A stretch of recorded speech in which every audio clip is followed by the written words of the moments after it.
বিজেপিয়ে কৰ্পৰেটক একদম free hand এৰি দিছে মুকলি ময়দানত তেওঁলোকক খেলিবৰ কাৰণে এৰি দিছে যাৰ ফলস্বৰূপে কি হৈছে যে এতিয়া কৰ্পৰেটে কাৰো কথা নুশুনাকে যেনেকৈ ধৰক আজি ষ্টাৰ চিমেণ্টে মন গ'লে এতিয়া বস্তুৰ দাম বঢ়াই দিয়ে কাৰণ ষ্টাৰ চিমেণ্টৰ পৰা সাংঘাতিক ধৰণৰ চান্দা লয় আৰু ষ্টাৰ চিমেণ্টক চান্দা লোৱাৰ পাছত বস্তুৰ দাম বঢ়াবৰ কাৰণে তেওঁলোকে লাইচেঞ্চ দি থৈ দিছে সেই লাইচেঞ্চ দি থোৱাৰ ফলস্বৰূপে আমি দেখিবলৈ পাইছোঁ যে আজিৰ দিনটোত বিজেপি চৰকাৰে বস্তুৰ মূল্য বৃদ্ধি নিয়ন্ত্ৰণ কৰাৰ ক্ষেত্ৰত কোনো ধৰণৰ ভূমিকা গ্ৰহণ কৰিবৰ কাৰণে তেওঁলোক সক্ষম হোৱা নাই মূল্য বৃদ্ধি ৰোধ কৰাৰ ক্ষেত্ৰত তেওঁলোক সক্ষম হোৱা নাই সেইকাৰণে মূল্য বৃদ্ধিৰ কাৰণে মূলত জগৰীয়া বিজেপি চৰকাৰৰ তিনিটা কাম এটা হ'ল চান্দা দুষ্কৃতি দ্বিতীয়টো হ'ল সিন্ডিকেট ৰাজ আৰু তৃতীয়টো হ'ল কোম্পানীক লাইচেঞ্চ দি দিয়াৰ কোম্পানীৰ ওপৰত নিয়ন্ত্ৰণহীনতা সেইকাৰণে অতি সোনকালে অসম চৰকাৰ আৰু ভাৰত চৰকাৰক আৰু মূল্য বৃদ্ধি ৰোধ কৰাৰ ব্যৱস্থা গ্ৰহণ কৰিবৰ কাৰণে আমি দাবী উত্থাপন কৰিছোঁ বিজেপিয়ে কৰ্পৰেটক একদম ফ্ৰী হেণ্ড এৰি দিছে মুকলি ময়দানত তেওঁলোকক খেলিবৰ কাৰণে এৰি দিছে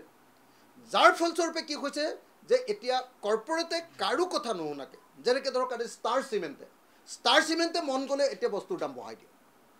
কাৰণ ষ্টাৰ চিমেণ্টৰ পৰা সাংঘাতিক ধৰণৰ চান্দা লয়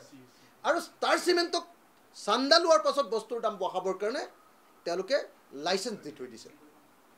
সেই লাইচেঞ্চ দি থোৱাৰ ফলস্বৰূপে আমি দেখিবলৈ পাইছোঁ যে আজিৰ দিনটোত বিজেপি চৰকাৰে বস্তুৰ মূল্য বৃদ্ধি নিয়ন্ত্ৰণ কৰাৰ ক্ষেত্ৰত কোনো ধৰণৰ ভূমিকা গ্ৰহণ কৰিবৰ কাৰণে তেওঁলোক সক্ষম হোৱা নাই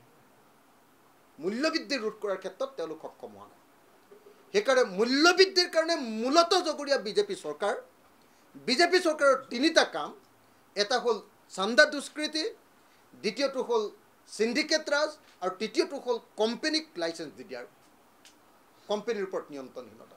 সেইকাৰণে অতি সোনকালে অসম চৰকাৰ আৰু ভাৰত চৰকাৰক আৰু মূল্য বৃদ্ধি ৰোধ কৰাৰ ব্যৱস্থা গ্ৰহণ কৰিবৰ কাৰণে আমি দাবী উত্থাপন কৰিছোঁ বিজেপিয়ে কৰ্পৰেটক একদম ফ্ৰী হেণ্ড এৰি দিছে মুকলি ময়দানত তেওঁলোকক খেলিবৰ কাৰণে এৰি দিছে যাৰ ফলস্বৰূপে কি হৈছে যে এতিয়া কৰ্পৰেটে কাৰো কথা নুশুনাকে যেনেকৈ ধৰক আজি ষ্টাৰ চিমেণ্টে মন গ'লে এতিয়া বস্তুৰ দাম বঢ়াই দিয়ে কাৰণ ষ্টাৰ চিমেণ্টৰ পৰা সাংঘাতিক ধৰণৰ চান্দা লয় আৰু ষ্টাৰ চিমেণ্টক চান্দা লোৱাৰ পাছত বস্তুৰ দাম বঢ়াবৰ কাৰণে তেওঁলোকে লাইচেঞ্চ দি থৈ দিছে সেই লাইচেঞ্চ দি থোৱাৰ ফলস্বৰূপে আমি দেখিবলৈ পাইছোঁ যে আজিৰ দিনটোত বিজেপি চৰকাৰে বস্তুৰ মূল্য বৃদ্ধি নিয়ন্ত্ৰণ কৰাৰ ক্ষেত্ৰত কোনো ধৰণৰ ভূমিকা গ্ৰহণ কৰিবৰ কাৰণে তেওঁলোক সক্ষম হোৱা নাই মূল্য বৃদ্ধি ৰোধ কৰাৰ ক্ষেত্ৰত তেওঁলোক সক্ষম হোৱা নাই সেইকাৰণে মূল্য বৃদ্ধিৰ কাৰণে মূলত জগৰীয়া বিজেপি চৰকাৰৰ তিনিটা কাম এটা হ'ল চান্দা দুষ্কৃতি দ্বিতীয়টো হ'ল সিন্ডিকেট ৰাজ আৰু তৃতীয়টো হ'ল কোম্পানীক লাইচেঞ্চ দি দিয়াৰ